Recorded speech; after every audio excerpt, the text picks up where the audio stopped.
Baiklah, saya akan membahas mengenai penjelasan bagian dari baroreceptor reflex in response to increased blood pressure.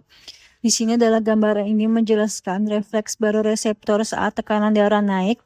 Inti mudahnya adalah kalau tekanan darah naik, tubuh akan berusaha menurunkannya kembali. Caranya yaitu tekanan darah naik menyebabkan baroreseptor aktif sehingga otak merespon menyebabkan denyut jantung turun plus pembuluh darah melebar sehingga tekanan darah turun. Apa itu baroreseptor? Baroreseptor adalah sensor tekanan darah. Letaknya terutama di carotid sinus di leher sehingga aortic arch di dekat lambung, di dekat jantung. Kemudian juga fungsinya seperti alarm tekanan darah. Kalau tekanan darah naik, dinding pembuluh darah meregang sehingga baroreseptor mendeteksi tegangan itu.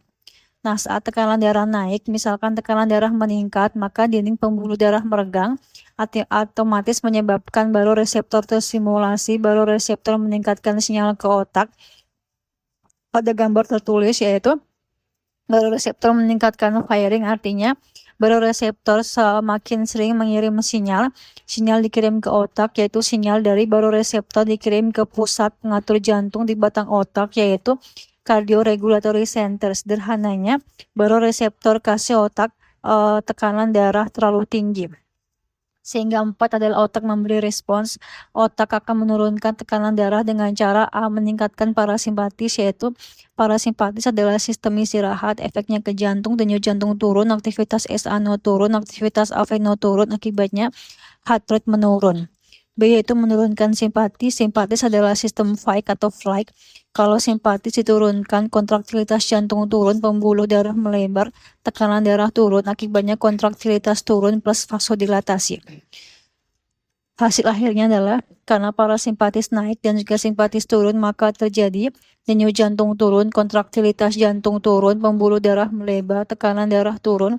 Jadi tubuh mengembalikan tekanan darah ke normal. Hafalannya adalah kalau tekanan darah naik, yaitu BP naik menyebabkan baroreseptor firing naik sehingga parasimpatis naik, menyebabkan simpatis turun sehingga terjadi HR turun plus vasodilatasi. Singkatnya adalah BP naik sehingga tubuh mengerem jantung.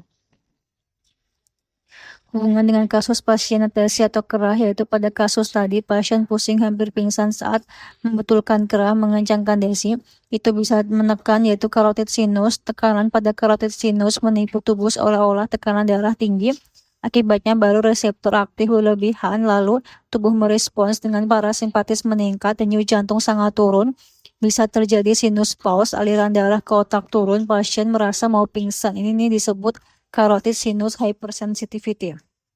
Ringkasan persingkatnya adalah baroreseptor adalah sensor tekanan darah. Kalau tekanan darah naik atau carotid sinus tertekan, yaitu baroreseptor aktif sehingga parasimpatis naik menyebabkan simpatis turun sehingga denyut jantung turun, sehingga terjadi vasodilatasi, tekanan darah turun. Pada orang tua dengan carotid sinus hypersensitivity, kerah atau desi menekan carotid sinus sehingga sinus pause hampir pingsan.